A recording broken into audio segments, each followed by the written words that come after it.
राजवीर जनहित संघटनेचे धार्मिक आंदोलन, पंतप्रधान व केंद्रीय शिक्षण मंत्र्यांना पेन पाठवून राजीनाम्याची मागणी.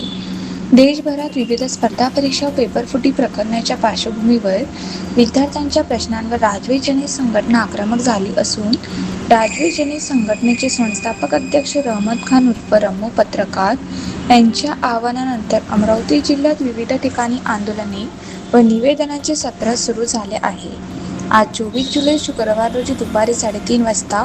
धारणी येथे तालुका शहराध्यक्ष शौकत उल्ला व शहर सचिव गब्बार कुरेशी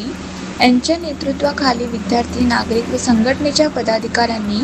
उपविभागीय अधिकाऱ्यांमार्फत पंतप्रधान नरेंद्र मोदी आणि केंद्रीय शिक्षण मंत्री धर्मेंद्र प्रधान यांना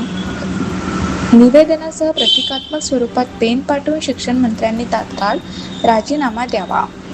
अशी मागणी केली. निवेदनात विद्यार्थ्यांवरील अन्याय थांबवावा, शांततापूर्ण आंदोलन दडपण्याचे प्रयत्न करू नयेत, आंदोलनात सहभागी विद्यार्थिनींसोबत होणाऱ्या कथित गैरप्रकारांवर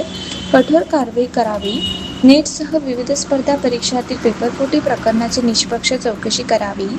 UPSC, MPSC सह इतर स्पर्धा परीक्षांच्या धोरणात वारंवार होणारे बदल थांबवावेत, तसेच रिक्त शासकीय पदांची तातडीने भरती करावी, अशा विविध मागण्या करण्यात आल्या. यावेळी दिल्लीतील जंतर मंतर येथे सुरू असलेल्या विद्यार्थ्यांच्या आंदोलनाला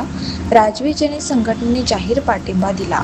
विद्यार्थ्यांचे आंदोलन दडपण्याचा प्रयत्न झाल्यास अमरावती जिल्ह्यासह विदर्भ आणि महाराष्ट्रभर तीव्र आंदोलन छेडण्यात येईल असा इशाराही संघटनेच्या पदाधिकाऱ्यांनी दिला. धारणी के विद्यार्थी और राजवीर जनहित संगठन अध्यक्ष आज SDO ऑफिस में आए हैं कि धर्मेंद्र प्रधान द्वारा जो असफलता उनके पद में दिखाई जा रही है और शिक्षण व्यवस्था के साथ में जो खिलवाड़ हो रहा है उसके खिलाफ में हम SDO कार्यालय धारणी में आज निवेदन देने के लिए आए हैं और साथ ही हम ये एक पेन धर्मेंद्र प्रधान को गिफ्ट कर रहे हैं कि इस पेन हम जो विद्यार्थी ये पेन चलाने वाले हैं हम पे लाठी ना चलाई जाए और इसी पेन से आप इस्तीफा दे दीजिए। जो धर्मेंद्र प्रधान को शिक्षण व्यवस्था के लिए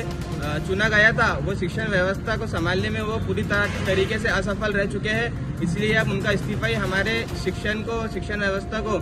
सुधार सकता है। इसलिए हम ये निवेदन लेकर यहाँ पर आए हैं और जो 10 साल के अंदर 90 पेपर लीक हुए हैं उन पेपर की जांच हो और उनके दोषियों को कड़ी से कड़ी सजा दी जाए, उन पर कार्रवाई की जाए। ये मांग आज हम धारणी में SDO सर से करने वाले हैं। इसी विषय में आज हम SDO कार्यालय धारणी में मौजूद हुए।